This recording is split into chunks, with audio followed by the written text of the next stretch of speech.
போராடி மிகப்பெரிய அளவில் துயரங்களையும் கஷ்டங்களையும் சந்தித்தவர்கள்தான் வாழ்வில் மிகப்பெரிய உயரத்தையும் மிகப்பெரிய சாதனைகளையும் செய்திருக்கின்றார்கள்.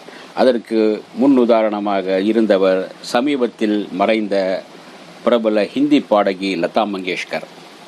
பாரத் ரத்னா, வாழ்நாள் சாதனையாளர், பத்மபூஷன், பத்ம விபூஷன், பத்மஸ்ரீ என்று பல விருதுகளை வென்ற லதா மங்கேஷ்கர் இளமையில் மிக வறுமையான குடும்பத்தில் இருந்தவர். அவருடைய தந்தை நாடகங்கள் நடித்து வந்தார். அந்த நாடகங்களும் ஒரு கட்டத்தில் சினிமா வந்த பிறகு நொடித்து விட்டது, கடன் ஏறிவிட்டது. நண்பர்களின் துரோகத்தால் கடனாளியானார். கடனாளியானதும் லதா மங்கேஷ்கரின் தந்தை குடிகாரராக மாறி ஒரு கட்டத்தில் தற்கொலை செய்து இறந்துவிட்டார். கடனும் குடியும் தற்கொலையும் அந்த குடும்பத்தை நிர்கதியாக்கியது. குடும்பத்தின் மூத்த பெண்ணான லதா மங்கேஷ்கர் மீதே குடும்ப சுமை வந்தது. அந்த காலகட்டத்தில் ரொம்ப ஒல்லியாக, ரொம்பவும் வறுமை நிலையத்தில் இருந்தவர். வறுமையின் கொடூரத்தை தாங்குவதற்கு பெரும் கஷ்டப்பட்டார். அந்த சமயத்தில் அவர் மராட்டிய படங்களில் சின்ன சின்ன வேடங்களில் நடித்து கொண்டும் சில மராட்டிய படங்களில் பாடிக்கொண்டும் வந்தவர். அப்படி பாடிக்கொண்டு வந்தவர்தான் பிறகு அவர் எப்படி ஹிந்தி சினிமாவுக்குள் நுழைந்து இந்த உயரங்களை எட்டினார் என்பதை பார்ப்போம். மகாராஷ்டிராவில் புகழ்பெற்ற நாடக கலைஞர் லதா மங்கேஷ்கரின் தந்தை தீனாநாத் மங்கேஷ்கர்.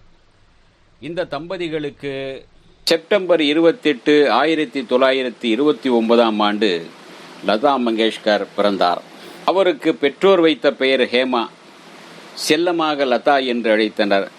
பிறகு உலகம் கொண்டாடும் பெயராக லதா உருவாகிவிட்டது. லதா மங்கேஷ்கர் இப்படிதான் உருவானார். லதாவுடன் பிறந்தவர்கள் 3 தங்கைகள், ஒரு தம்பி மீனா, ஆஷா, உஷா, ஒரு தம்பி ஹிருதயநாத்.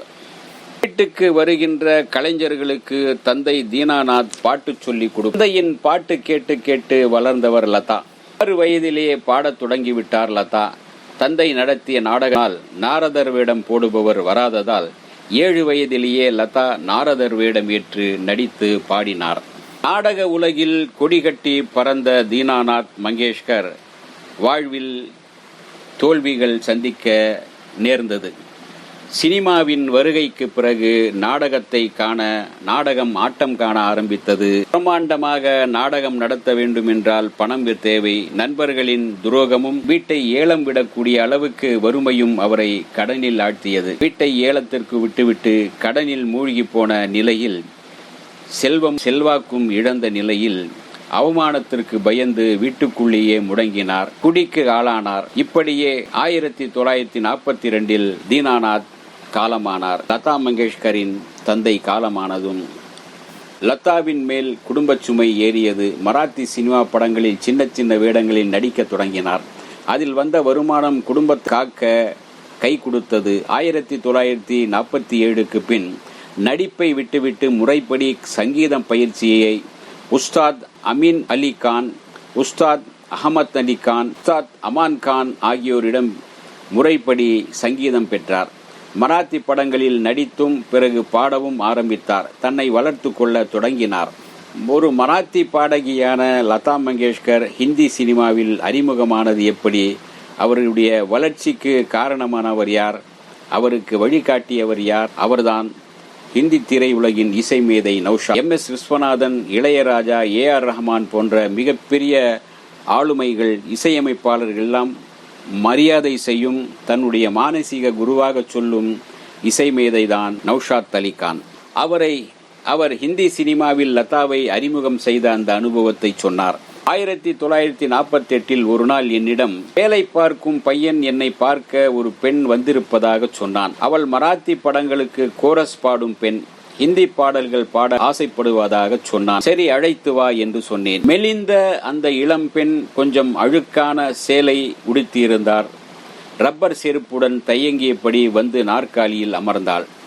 அவரை பற்றி விசாரித்து, உனக்கு தெரிந்த ஹிந்தி பாட்டு பாடு கேட்போம் என்றதும் அன்றைய பிரபல பாடகி நூர்ஜஹானின் பாடலை பாடினாள். இவளின் குரலில் ஒரு தனி கவர்ச்சியும் கேட்பவர்களை கவர்ந்திழுக்கும் இனிமையும் இருக்கிறது. கஜல் பாடுவதில் பிரசித்தி பெற்ற ஜோஹர் பாய், ராஜகுமாரி, நூர்ஜஹான், சுரையா, ஷம்ஷாத் பேகம் போன்றவர்களுக்கு இணையாக இவரும் இசை உலகில் வருவார் என்று அன்றைக்கே நான் கணித்தேன். என் தோழர்களிடம் சொன்னேன். அமர் படத்தில் ஒரு பாடலை நான் அவரை வைத்து லதாவை பாடச் சொன்னேன். நான் பாடச் சொன்ன அளவில் ரேஞ்சில் அவரால் பாட முடியவில்லை. அவர் குடும்பத்தின் விவரங்களை தான், கஷ்டங்களை தான் நினைத்து கொண்டிருந்தார். அவர் பாடுவதில் சிக்கலாக அது தெரிந்தது. கண்களை மூடிக்கொண்டு பாடல் பதிவில் தொடங்கி கொண்டிருக்கும் போது தபார் என்ற சத்தம் கேட்டது. திரும்பி பார்த்தால் லதா மயங்கி விழுந்து விட்டார். முகத்தில் தண்ணீர் தெளித்தேன். கொஞ்சம் நேரம் கழித்து உணர்வுக்கு வந்தவர் மறுநாள் வந்து அதே பாடலை வெகு அழகாக பாடி கொடுத்தார். லதாவின் வளர்ச்சியை, செல்வாக்கை ஆரம்ப காலத்தில் இருந்து பார்த்து மகிழ்ந்து வருகிறேன். அவரின் முன்னேற்றத்திற்கு நான் ஒரு வழிகாட்டியாக இருந்தேனே தவிர லதாவின் குரலை பக்குவப்படுத்தி பெரும் பாடகியாக்கியது நான் தான் என்று சொல்லிவிட மாட்டேன் என்பது நௌஷாத் அலி அவர்களின் வாக்குமூலம். கல்யாணமே செய்து கொள்ளாமல் தன்னுடைய குடும்பத்திற்காக உழைத்தார் லதா. தமிழிலும் சில பாடல்களை அவர் பாடியிருக்கின்றார். அவர் குரலில் மராத்திய சாயல் இருக்கிறது என்பதை ஒரு முறை திலீப் குமார் அவர்கள் சொல்லி அதற்காக லதா மங்கேஷ்கர் உருதுவை கற்றுக்கொண்டார். முறையாக 3 மாதங்கள் உருது கற்றுக்கொண்டு அதற்கு பிறகு மிக அழகாக தெளிவாக ஹிந்தி பாடல்களை பாடி வந்தார். லதாவுக்கு கிடைத்த விருதுகளின் பட்டியல் மிக நீண்டது. பாரத் ரத்னா, பத்ம விபூஷன், தாதா பால்கே சாஹிப் என்று இந்தியாவின் அத்தனை உயரிய விருதுகளையும் பெற்றவர் லதா மங்கேஷ்கர். தன்னுடைய 93வது வயதில் அவர் இயற்கை எழுதினார். மிகப்பெரிய ஒரு பாடகி, இனிமையான பாடகி.